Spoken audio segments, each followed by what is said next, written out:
Hello, everyone, and welcome back to Between Two Worlds. I am your host, Annika, and as always, before we get into it, I would love to thank my Patreon supporters thus far, and of course, invite you all to head over and check out all the good stuff we have going on there. I also have become more recently active on my Instagram, so go ahead and give me a follow at Between Two Worlds, but it's like Between II Worlds. Other than that, if you love the show, please leave a rating, whatever you are really listening to this on, as I have come to deeply acknowledge that it very much does help. Now, to get into this week's topic, we are going to be diving into the world of music and sound, and specifically what it does to us as magical practitioners, how it's really been used, and sort of just the technology and art of it in its conjunction to, well, magic and juju. There are massive amounts of stories of music tied very deeply into the craft, and if you go searching in ways too connected to the craft, it's just an even bigger rabbit hole.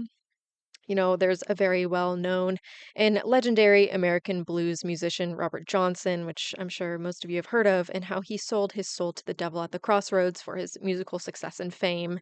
Music is something that has helped us humans descend and ascend into different states of consciousness for really forever. It tracks spirits, it can ward them, it can be used as offerings. Even how the institutional powers like the church have actually swayed which music has been deemed and acceptable, and at times even just accessible to us. Music is the most universal and most viscerally felt of all the magical arts, in my opinion, and it almost never gets treated as just magic. Even though it is arguably the most and reliably effective trance and spirit technology that we can have access to, I want to sort of frame music in this episode specifically from entertainment back into this sort of like operative magic. My late grandfather was an excellent musician, singer, songwriter, and he is, of course, here along for the ride to help with this one. Um, but I would also love to mention that the topic has honestly been on my mind since watching Sinners, and I am a whore for all things vampire. And I think we can all agree it was one of the best movies out there, especially witnessing the magic woven through it with the character Annie. But of course, there's the scene when Sam is playing his music. It's just like so intense and so true that it like tears this hole in time and the spirits come through, the dead from the past and the not yet born, all of it just sort of pouring into one room because somebody played something so real. I was certainly enjoying the shit out of that scene as it played with all things magic running through my brain. So here we are. You know, First, I want to start by sort of making the case that sound is not just one magic among many, but it can really be looked at as one of the original forms of magic, a sort of substrate underneath all of the others, because long before anyone could even write down a charm or record through texts like tablets or grimoires, or even a step further like symbols and sigils, there was the voice. And voice, of course, is a sort of code, and we have used it to create languages, of course, but even just thinking about how animals and birds make their sounds and how it sounds like maybe song to us, but each call actually means something so entirely specific to them.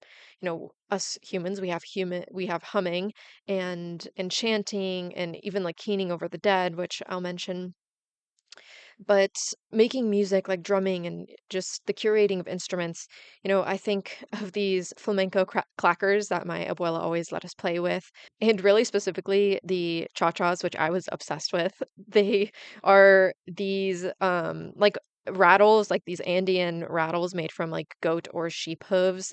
I think they're almost like in a bracelet kind of way. I'm pretty sure you put them on your ankles as you're dancing, but they were just, like, so enchanting to me as a kid, and I just always played with them. But the spoken and the sung charm too, like that, it really, like, predates the written one by an unimaginable stretch of time.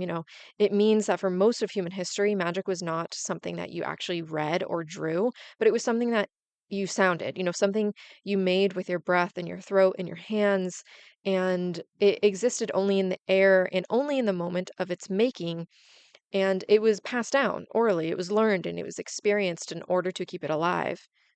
And that really is sort of one of my, I guess, like main points here is that sound exists only while it's happening and then it's gone. It lives entirely in time and is a pure event. It sort of comes in and lives and then vanishes again when the music stops, which makes it maybe, the most ephemeral kind of magic. And I would even like to say that like it is one of the most alive forms of magic because it is happening in real time.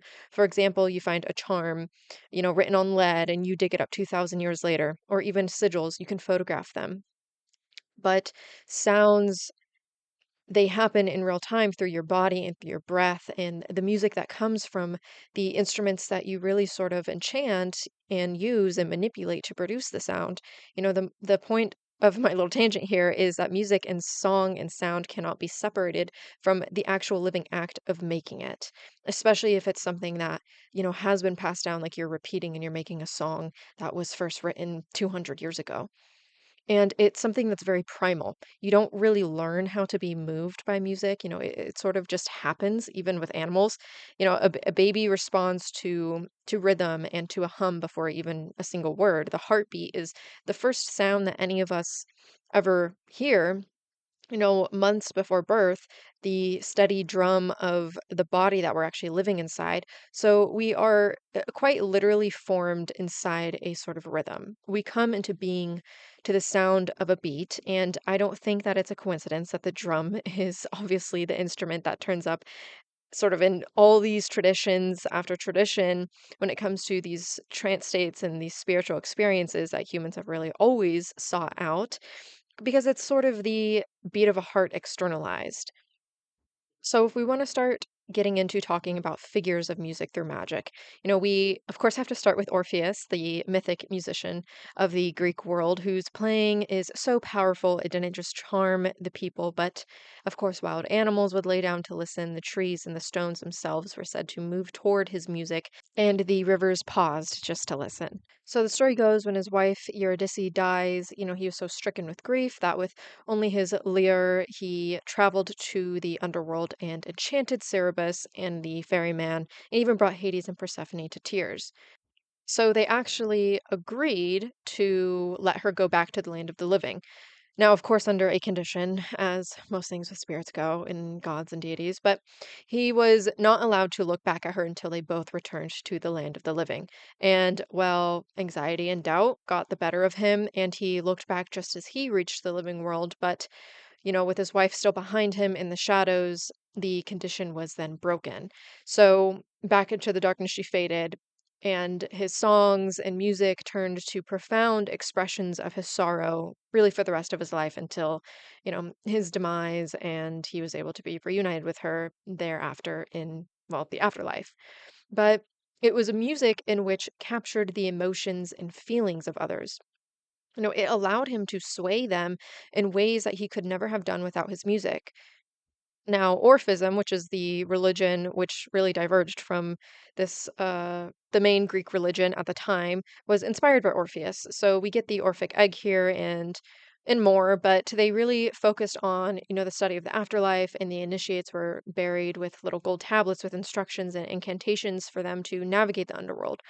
Without going into that little rabbit hole, music and death and even how they intermingle with each other through the threshold crossing is really what I think is important to notify here, I guess, with the story of Orpheus. And of course, there's Pan. I think his story is worth a mention, of course, because of the whole pan flute and how he acquired those flutes by pursuing the nymph who did not want him, and she fled. And right as he caught her, she begged the powers to save her and was then transformed into a stand of river reeds. And Pan, left holding nothing but these reeds that his beloved had become, you know, heard the wind sigh through them and make sound. So he cut them and bound them together and made the first set of pipes from the body of a transformed nymph and named them after her. So the instrument itself is this spirit. The panpipes are quite literally made out of transformed being, and the music that they make is the voice of Syrinx. So there is this, curation of magical instruments that really we can touch on because it's something that we can actually engage in through our craft. We don't have to commit to creating lyrics or even singing, especially if we're a bit tone deaf or just prefer not to. But thinking about, what a drum actually is, at least traditionally, when you strip it down, it's a piece of wood and a piece of hide, which means it's a tree and an animal, two spirits joined and made to speak together. The wood was a living tree with its own character, its own species, oak carrying one thing, and birch or ash, or even some sort of fruit wood carrying something else, and the hide of an animal with, of course, its own spirit and its own associations. And when you drum, these two pieces together and you make it into this instrument, you're not just playing some sort of manufactured object. There was actually spirits that have gone into this. You're asking this tree and animal to speak as one voice. The strings of an old instrument were, of course, linings of the gut through animal, the flute is hollowed bone or even cut reed, and your breath moving through your body is something else that is just, of course, alive. So when you choose to make an instrument with intention, you're choosing which spirits you want speaking in your work, and of course, that choice matters. The wood of a tree tied to maybe the dead for some sort of death work, an animal whose nature suits the spirit you're calling, or even if you are working entirely just with that animal spirit, materials gathered from a place that mean something very special to you or certain timings. Um, this can get, even deeper with planetary associations. You are assembling a little council of spirits, and then you're asking them to work together, to sing together in conjunction with yourself, the practitioner. So this is sort of where curating versus making comes in because not everybody is going to carve their own frame drum or you string their own instruments, and you really don't have to. You can absolutely choose an instrument the way that you choose any tool by handling it, by listening to it, and by paying attention to which one sort of just answers you because they do, of course, answer differently. Two drums that look identical will not feel identical in the hand or sound identical in the room. If you've ever been like guitar shopping, it takes a long time because you have to try out each guitar. They from the outside they look all the same, but once you actually hold it and play it, they sound differently. But there are more simple things that you can do, like creating a rattle from, a dried gourd with seeds and a shaker from a tin and I don't know, some dried beans. A string of even like bells tied onto a cord, or if you've ever made like those rain sticks that, some classrooms always had, at least mine did growing up. But there's sort of, a different power, of course, with almost all things in magic when it comes to actually making the voice of the instrument yourself. Every choice becomes part of the instrument's nature and what you put inside of it. And even the words that you speak while you assemble it, the materials that you choose, and the ones that maybe even you refused to use. So whether you buy an instrument, find it, or actually go on the adventure of building it, the instrument starts neutral, sort of like a blank page, and it becomes magical through, of course, two things, consecration and use. So smoking it and naming it, speaking over it, what it will actually be used for, introducing it to the spirits that you intend to work with through it. And then use is sort of like the other half of it, because an instrument is one of those tools that genuinely accumulates life. It gets stronger the more that you work with it. It soaks up every working that is a part of it and it sort of carries that charge forward. It becomes a very lived through thing and it becomes saturated with the work and shifts really into its own feet, if you will, and it becomes your partner. Every good musician sort of like names their guitar, for example. When we start to think about the actual like operative side of the magic, we so often forget that many spells were sung, or at least meant to be. Chanting, I think, is pretty understood, but even if you are not deliberately chanting something, the moment that you intone your incantations sort of changes something. And I have, of course, heard this talked about before, but incantere means to enchant and bewitch and to charm and, even to sing into and sing upon. So I guess what I'm saying is, I think it's easy to start to really like de-glorify the word incantation altogether from this sort of enchanting, singing into to lure and trap with your voice into something that we just treat as a fancy word for saying our magic words. So the witch really has this innate power through the Vox Magica, the not just at our fingertips, but literally in our throats, these words, very magical words that we use. And the nomina barbara, too, these long strings of letters that are seemingly meaningless, but they are actually vocalizations for magic and for power. You are to vibrate them, to intone them, and draw them out. The seven Greek vowels, especially, are to be intoned in sequence, each one held and drawn out and resonated. And they were explicitly tied to, the seven planets, the seven heavens. So that to chant the vowels in order was really understood as ascending through these spheres and really like climbing this cosmic ladder, rung by, your own breath.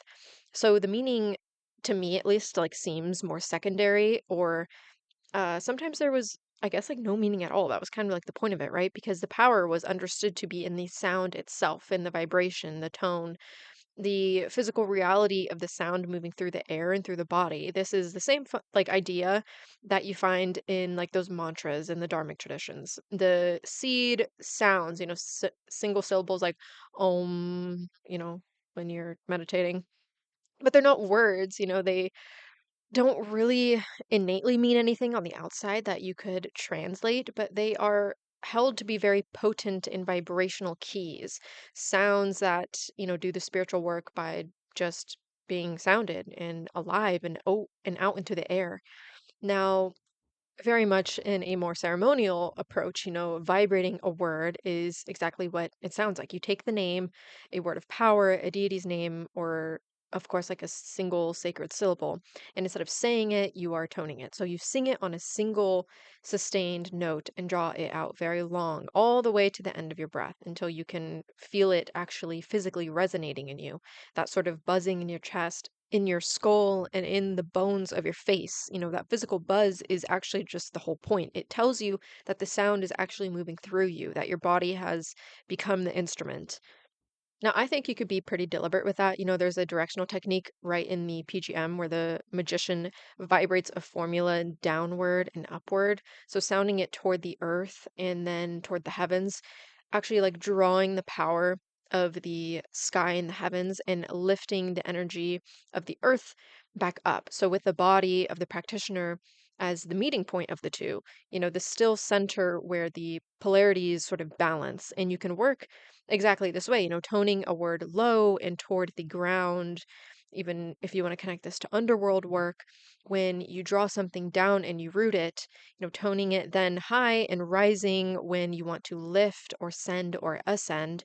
You can vibrate a name of a spirit or a deity to call them, repeating it and really letting it build. Of course, here I feel like there's a huge debate on if you actually need to pronounce ancient names correctly to work. Whether a mispronounced barbarous name is useless, and I will give you my honest read on it, which is that intention and the act of vibration matter more than I think scholarly perfect pronunciation. Um, because frankly, we can't really always reconstruct exactly how these names were said, 2000 years ago. But that the sound is still generally what sort of matters, and not to get entirely tripped up on pronouncing something correctly. I feel like it is the actual vibration of the voice doing most of the heavy lifting. At least within what I have done in my own practice, I haven't like not seen results due to a mispronunciation, and it's not like anyone else is in the room with me to judge me. I mean, I guess the spirits are, so I guess they know, but whatever.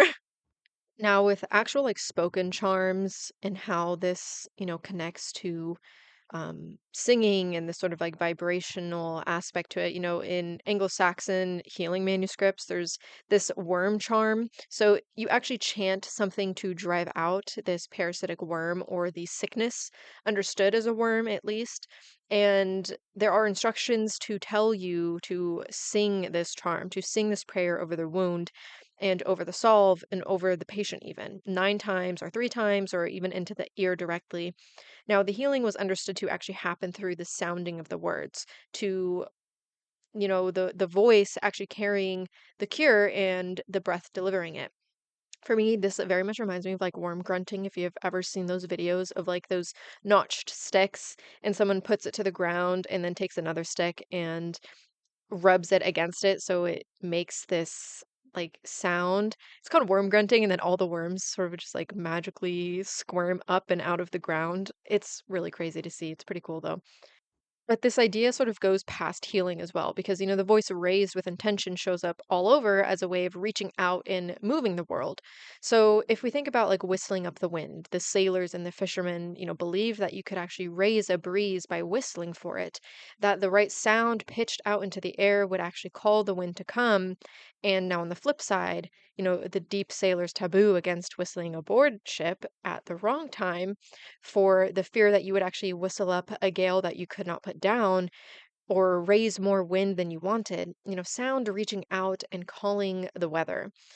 So, like the sea shanty, we tend to file this under a working song, but it's kind of like this real piece of sounded magic if you look at it right. The rhythm of the chant binding a whole crew of men into a single coordinated body, everyone hauling on the same boat, and the song making many people briefly into one thing with one motion, this sort of like hive mind.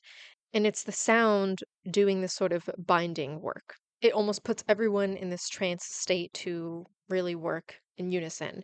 Now, that brings me to my point of talking about what music actually does to us, because this is really the center of the whole thing.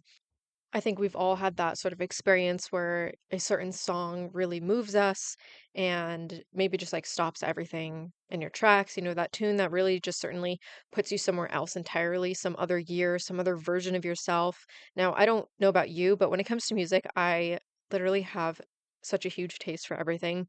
It's honestly what makes me feel good. From your classic early 2000s, I'm absolutely a sucker for Gaga. I've always been since I was like 8 years old, but I've been raised on plenty of old rock alternative. I listen to metal, specifically black or death metal of the 90s variety, even bluegrass and folk rock. And I am a goth. And yes, I actually mean the subculture. I'm not going to get into that whole conundrum over air, but even classical and opera. And I'm going to be honest, when I ride my motorcycle, I have been known to listen to some Russian hard bass sometimes.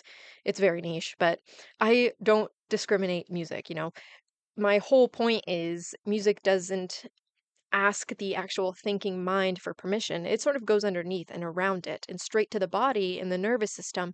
And the part of us that was moving to a rhythm before we ever had a word for anything, it changes our state from the inside while we just sit there and let it happen. And for me, I think there's a reason to all that. It goes back to that heartbeat I was talking about. When we're in the womb, rhythm is not something that music does to us from the outside. It's something that we actually already are. And when a strong, steady rhythm comes into the world, it reaches down and finds the rhythm that's already running in us. And the two start to pull sort of towards each other into this sort of step. It is the whole mechanism, really, that you don't really need science to prove it or feel it or explain it away.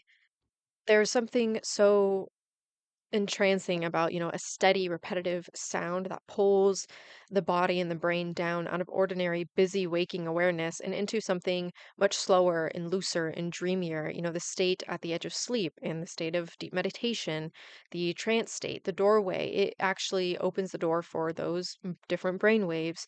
Music slips past your defenses.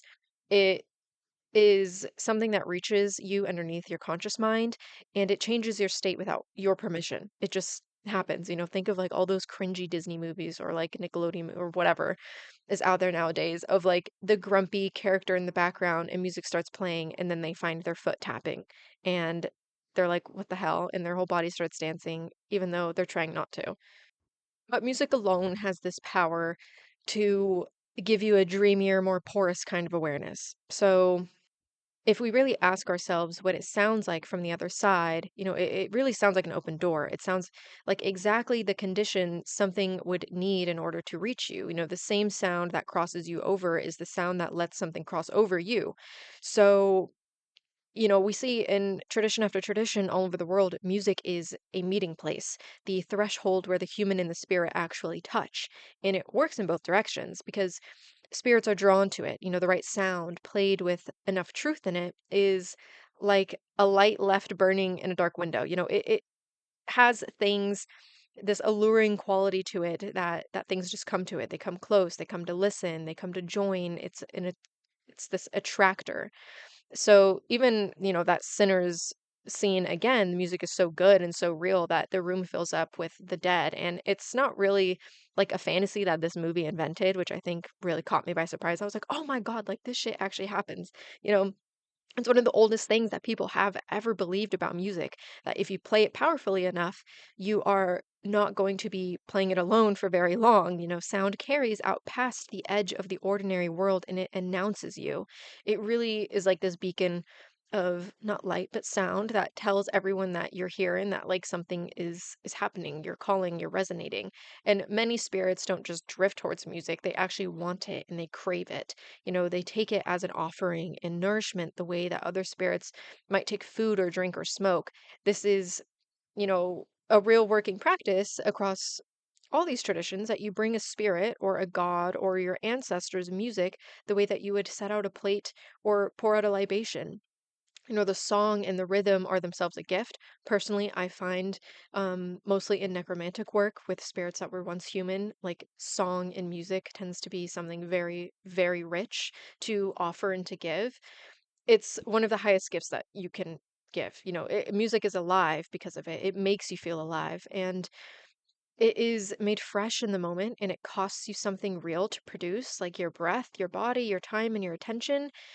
Gods have always been sung to, the ancestors have always been drummed for, and spirits are praised and called and fed in song. And any of us who keep these relationships, you might have had this experience that singing to them just lands differently than speaking. That humming this sort of tune that's theirs opens a channel in a way that, your flat words never really quite reach. You're giving them something of your own living breath shaped into something that is hopefully nice on the ears. But even if it's not, I don't find that it really matters. You know, I like to think that I carry a tune, but then I immediately will get out of like my chest voice or even like a low singing voice, and I absolutely sound like I need emergency services right away, but whatever. But there's also this aspect that music is much the spirit's tool as it is ours.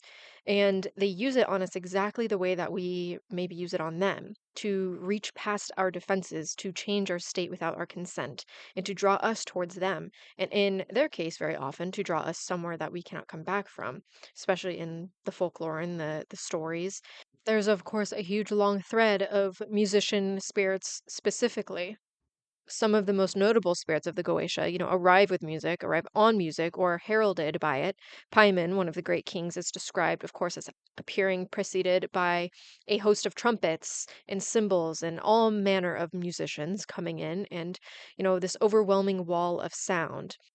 And Beleth, another king, comes in on the same sort of way, riding in on a blast of trumpets and very terrible sound. Now, it's very specific that his arrival is most frightening, that, the music and the manner of his coming are actually designed to overwhelm the magician and to sort of break their nerve. And the instructions, of course, tell the magician exactly what to do about it, which is to stand firm and to be brave and, hold up the hazel wand and command him into the triangle, because if you do flinch, if you are, the sort of spectacle and the sound does rattle you, then you have already lost a sort of control of the working. Now, of course, sirens as well, very classic tales whose, voices were so irresistible that sailors would steer their ships onto the rocks just to get closer and, of course, crash and die.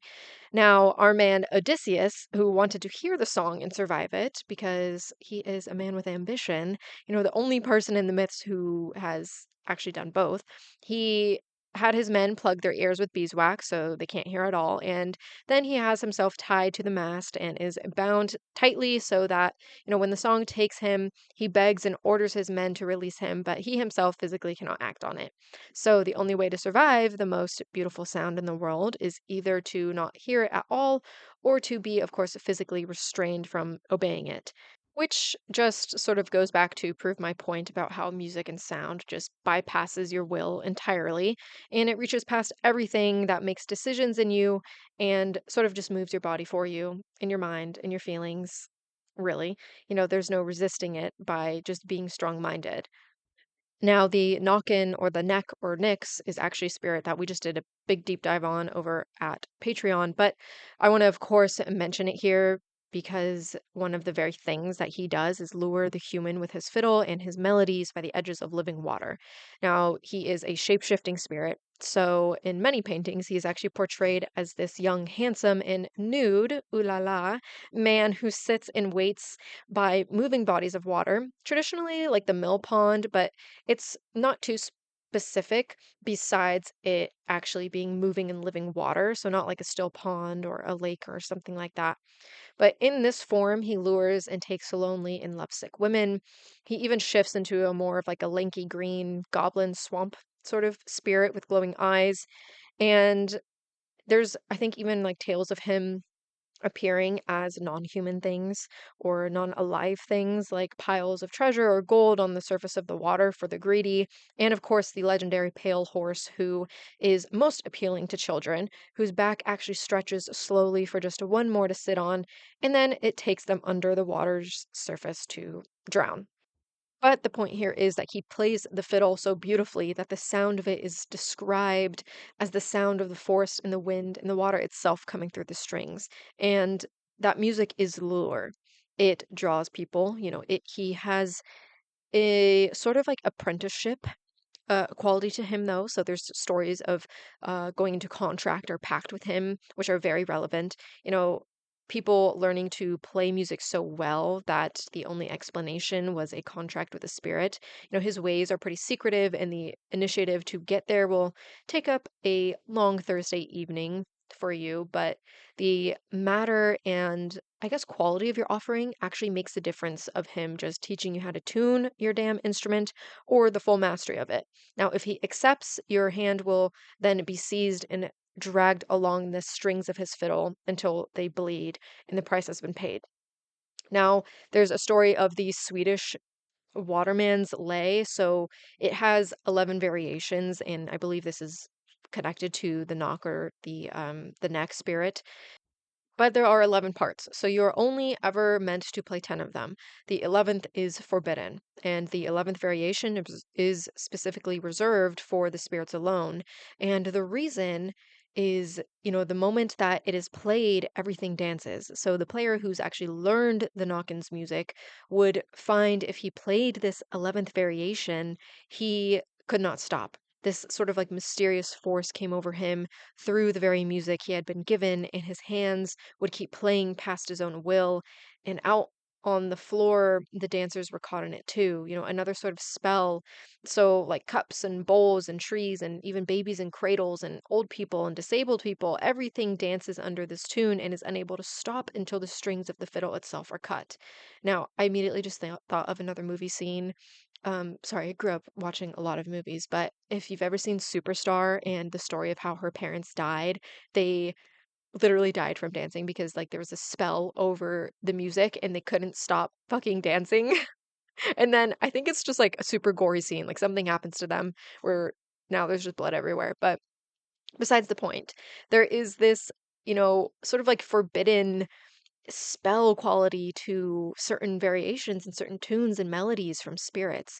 Much like, Robert Johnson and his story, people have always understood that there is a kind of musical power that does not come from practice alone, but it seems to come from somewhere else, from contact with something on the other side. Now, speaking of the other side, music and song is, of course, very connected to the dead and some practices of necromancy. Many times, instead of, sitting in silence, different cultures have built so many traditions of using song and singing to grieve and even help the dead on their journey to the afterlife. The keen is a formalized wailing song that is sung over the corpse, and I think this is performed in quite a few places, but it's primarily Gaelic and Celtic. It's performed by women whose role was specifically to do this, to raise this sort of like death cry. They were, of course, expressions of sorrow, but also the mark of passage and honor for the soul, and even to help it carry it across the threshold out of the living world. Now, there are cases of funerary songs like this in many places, like Romanian songs to the dead sung are at these sort of like fixed moments of the rite by a group, which their song is actually to call back the dawn and delay the sunrise so that the dead have more time to prepare for their great journey. Now, past the mourning songs and funerary traditions, there's this deliberate use of sound to reach the dead and to call them and to summon to speak to them. Now, of course, texts like the Munich Handbook have this sound in them, which is really just the conjuration itself. But, the spoken and intoned calling, the divine names and the long commands sounded out and repeated and escalated until the spirit appears is exactly the point I keep coming back to. It's this sort of like operative engine of the whole tradition, which is sound. The voice raised in authority, the name sounded until it is actually summoned. These are meant to be performed aloud and sounded into the air, often at even graves or the crossroads or the place where the dead are near. The ancient world had whole temples for this, the necromantia, the oracles of the dead, like the necromantian of Ephyra in Greece, where the living went down to consult the dead through these elaborate rites and offering a chant and, sound used to thin the veil and call the dead up to speak. And bells run all through the death rites too. The passing bell rung at the moment of death, the tolling that was, actually understood both to mark the soul's leaving and in the older belief, to actually drive off the things that would seize a soul in transit. Sound is this sort of escort and it's a guard at the most vulnerable crossing of all. And when you bring this into the present, if you do any kind of work with the dead, with ancestors, sound is one of the most direct doors that you actually have. The dead are reached by music when they can really no longer be reached by ordinary speech. The song gets to something in them that words alone do not. You can sing to them, you learn or make the song that is theirs, the hymn, the tune that they loved in life, the simple melody that you only use at their altar. And you hum it, you sound it, you let it be the actual bridge of communication. And you can open the work with a sound like a bell or a tone held in, the dark if that's your thing. Or you can bring in instruments like drums, or even, we're in the modern era, play their favorite song on Spotify. Specifically for me, every time I play Neil Young, especially a very specific song, it immediately summons my grandpa. Like literally, even him putting on the tune for himself within the first month of his passing, I had on my Spotify, I believe, just like on a playlist I had on some other genre. And suddenly the cue changed to one of his favorite Neil Young songs, and the heavy, heavy scent of pine trees filled the car. And mind you, I have my husky in my car like 90% of the time. So my car doesn't usually smell like pine trees. You know, he lived in Big Bear, California, so it was, yeah, pretty extremely obvious. But very often the dead can't be seen or held or touched, right? Not anymore. Not the way that we used to be able to. And we long for a connection. And even if you are not practicing, many people find a way to relive those moments and those memories. And it feels so living when it happens. You put on that song and the memory suddenly isn't a memory anymore. You are simply just reliving it. It's a very powerful thing when we get past, the music just feels good. And if we really think past that, through the history of music and how it's changed not only magic, but us as society, institutions, of course, also recognize that. Restrictions, some access, one way or another to certain sounds of music through it being forbidden, or even just shaming one for choosing a certain type of music over the other at some point or another. And yes, even today, I see that there are regulations of music within certain groups of people, which is holy and which one is okay to listen to and accepted, and which are just purely of the devil. Like if you've seen Tenacious D, that song Kickapoo, there's a line in it that's like, "This music that you play for us comes from the depths of hell. Rock and roll's the devil's work. He wants you to rebel." I feel weird like actually speaking lyrics, so there you go. Hope you enjoyed that. But honestly, like anything that was, this sort of like long chant or plain song or even like a single melody with no rhythm was seen as the sound of the divine, and a sound that seemed to leave the body behind even as it came out of one. You know, everything else was suspect to one degree or another for the devil. Instruments were worldly, of the flesh, and the drum and anything percussive, most of all, because rhythm doesn't stay in the air. Rhythm gets into your hips and your feet and your gut. It moves the body, and the body moving was precisely the thing that the church didn't want. To set loose inside of its walls. God forbid everyone starts dancing. But for a very long stretch of time, the only instrument it really made peace with was the organ. And if you notice what the organ actually is, it is sort of this essentially sustaining and amplifying music for the voice specifically. It is taking that pure disembodied vocal tone and making it vast, which means even the one instrument that they did allow was allowed because it served the voice rather than the body. And honestly, no hate to the organ because it honestly is beautiful. And, I'm a sucker for feeling like a vampire, so organ music finds my way into its ear. But I'm just trying to make my point here. Now, of course, women's voices were only permitted behind the walls of the convent and out of the main sort of spotlight, the bodily and the rhythmic. Honestly, the thing that you could dance to instead of just sway with your hands in the air was closed off. And I believe, it was, the control of many things like our bodies and feelings and freedom to feel what it feels like to be in this fleshy little meat suit, to be swayed by the pleasures and the displeasures of life, which the devil ruled. Apparently, he rules it all. It was afraid of what music does to the body and the soul because it just wakes us up. A congregation that is being moved by rhythm is, for that moment, being moved by something other than the sort of authority at the front of the room. And an institution built on being the only channel to the divine, well, you could picture it can't really have a rival channel running right there in its pews in everyone's own body for free. Which really brings me to the thing that everyone has heard about, which is the devil's interval, the diabolus in musica. So the medieval church banned a specific musical interval, the tritone, that jarring, unstable, kind of like augmented fourth, because they believed it could literally summon the devil. And that, you could be excommunicated for it just by, you know, sounding it. And it's really a fantastic story. The metal bands adore it, and it is, for the most part, not true. There was no formal church ban on the tritone for raising Satan. The phrase diabolus in musica does not even really like turn up until I think the 18th century.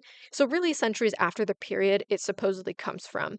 And you can find the tritone sitting right there in genuine sacred composition of the medieval ages.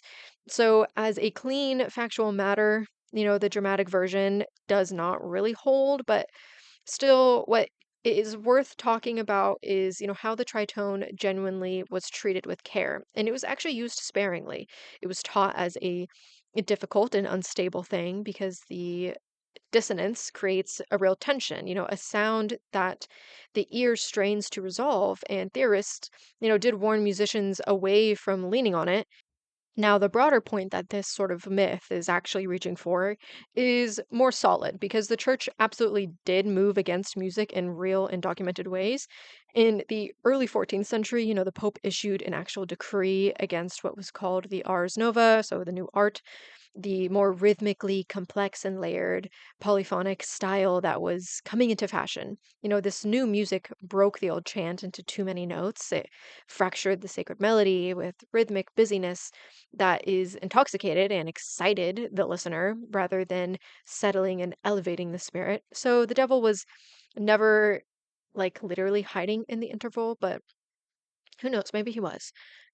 And this isn't really just a medieval Christian quirk, it's a pattern that repeats across centuries and across the whole globe. The same authorities meeting the same kind of music and reacting the same way, wherever a powerful institution ran into this sort of ecstatic, rhythmic, and trance inducing tradition for music that it itself didn't own, it tended to brand that tradition as, of course, savage and primitive and devilish and dangerous. Oh, look at me. I've got some bars. Maybe music really is coming in on this episode, but using music in the craft can really mean so many different things. Just like, music is very individual to your specific taste. When you really, really think about it, modern applications of using music other than just chanting and intoning your incantations can really go as far as you can think of, creating things like spirit specific playlists. We create spirit specific incense and oils and altar spaces, but rarely spirit specific sounds, at least in a modern sense. You can build those ancestor playlists and use them to your advantage.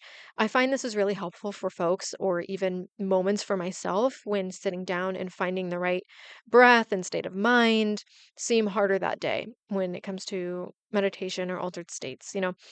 Sure, I can light that incense and sit for some moments, but some days a little extra juice is what helps get me into that state of mind to ask and receive with spirit. Now, curating these playlists for your ancestors is a magical act really on its own. I personally spend so much time finding new music just because I find one good song and I get the inspiration to build a playlist around how that one song made me feel. And I really am someone who hasn't had a lot of history passed down through my ancestors. My lineage is actually quite obscured to me through my family. Many of them are forgotten, not talked about. Things were just never recorded, and the ones who have the most memory of them are gone or uh sick in the mind and can't remember correctly. But so that's when the witch powers come in. But it's complicated for me, even if I didn't know them or know someone who did, just even picking out the correct time era can help lead you in that sort of direction. And honestly, sometimes music taste is actually passed down, starting with what you listen to because you were raised on a certain type of music and learning what your parents were raised on and what they listened to, and so on and so forth. Now, creating playlists obviously can go beyond just ancestors because you can use them to connect to deities too. And there's a lot of music out there that, at least I've come across, that are more modern odes to like deities, especially Hecate.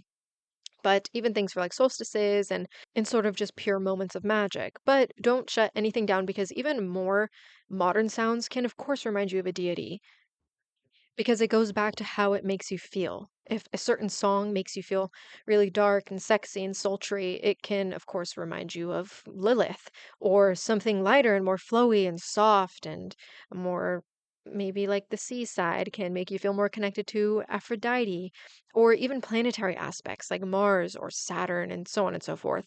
You can go as far as using, one specific song as this call signal for you and your ancestors or a specific spirit, connecting it to be sort of like this calling card. You play it, and there is this mutual understanding that some work is about to be going on.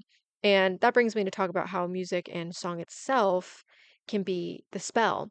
Now, this isn't far off from just like talking about oral charms. There's no herbs or ritual or things to actually work with your hands, at least, unless there's like a musical instrument. But for creating your own and even using your favorite lyrics and mixing them up or not. I mean, this definitely probably falls under more of like a pop culture witchcraft space, but I mean, does it? Because, we can use more modern and a pop rendition of it, of course, but song lyrics already have meaning and expressions and usually an aim to get something across. So if they're songs from older ancient hymns or melodies or literally, yeah, maybe use a fucking pop song. Like, I don't care, use paparazzi for your glamour magic. But why not experiment or play with it?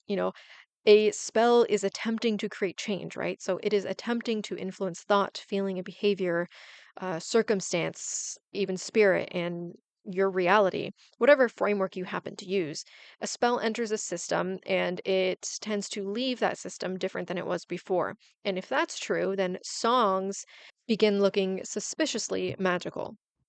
Think about having like an earworm and not like a gross parasite, but like having a song stuck in your head.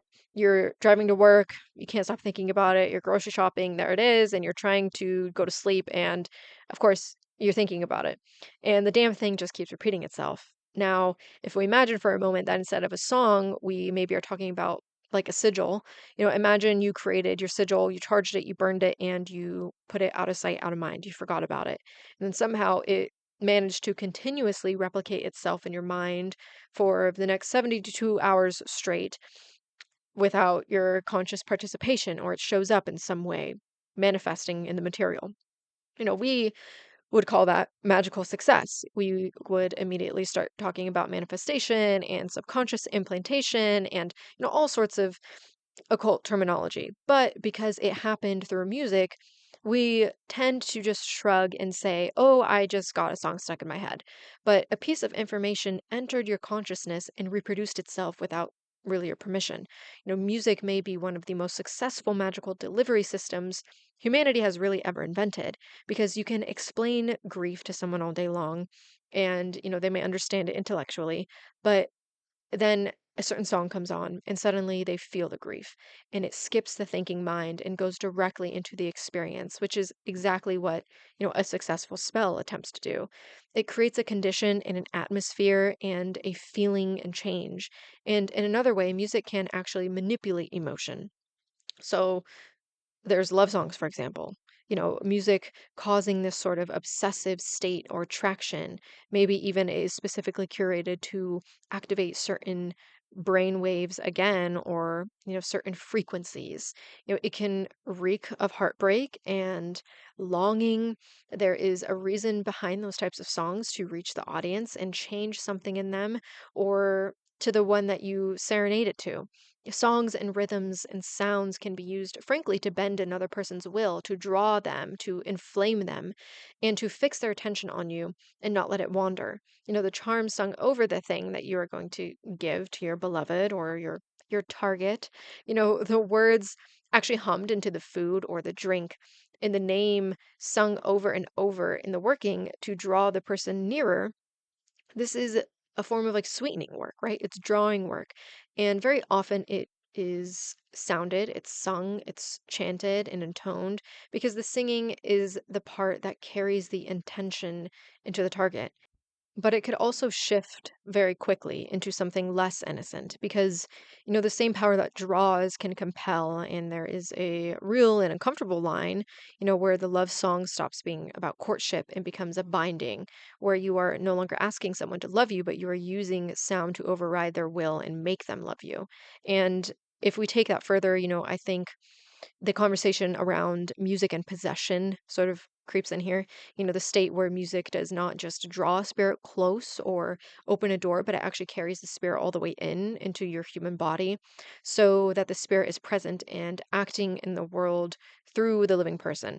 Now, of course, possession is a huge other conversation. And specifically when it comes to music, at least to my understanding, this is still a very much a living tradition within many closed practices of the Afro diaspora. So I'm not going to talk so much on it, but there are things like hidden rhythms and beats and even body movements and dances to draw spirits inward through the actual body of the magician that are, of course, learned through initiation and being passed through a certain magical tradition to inhabit the person for a period of time. It is proof that sound is actually the bridge, that the right rhythm is a key cut precisely to a specific spirit, and that music does not just open up a vague door, but it can open a specific door to a specific being and carry that being all the way across into the physical world. So there's a sort of, aspect to music which it can pull and it can lure and it can kind of entrap not only the human mind, but your feelings and your body and your emotion. And it can be used within magic, of course, for spirit work, for, other work against, targets or on your situations or people or spirits. And on that matter, spirits can use it. They can retrieve it for you. You can send them out to um, seek certain rhythms and tones to then help you if you especially are in the musical career of things. But there's also this sort of like power struggle between who can hold the music, between spirit, between body, and between your mind.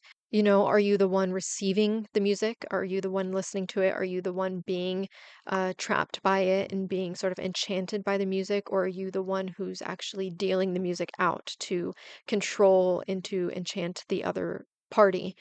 So, after all, maybe the witch is not really meant to be the one who only wields the music, like sound and melodies as this sort of hammer, or even to be the one solely to get swept under it by spirits, almost like, the sailor who heard the sirens, but, the witch might be meant to become the instrument itself through the songs and vibrations of our own vox magica, through dance with our bodies, through rhythm, or just the low, steady intonement of the conjuring of spirits.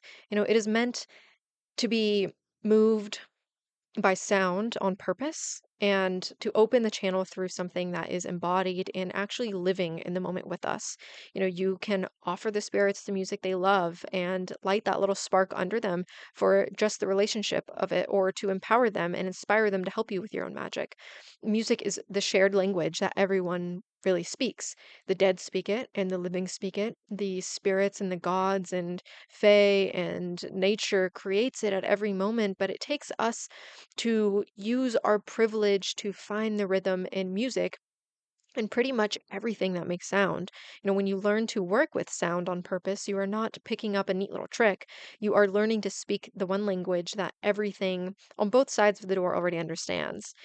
We think of popping into nature and we hear trees and wind and streams and animals.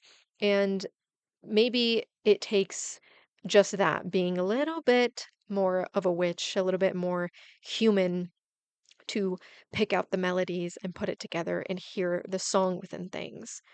So there we go. I hope you all enjoyed this one. I think I covered all that I could when it comes to magic and song and magic. If you have anything more to say, I would love to hear it in the comments.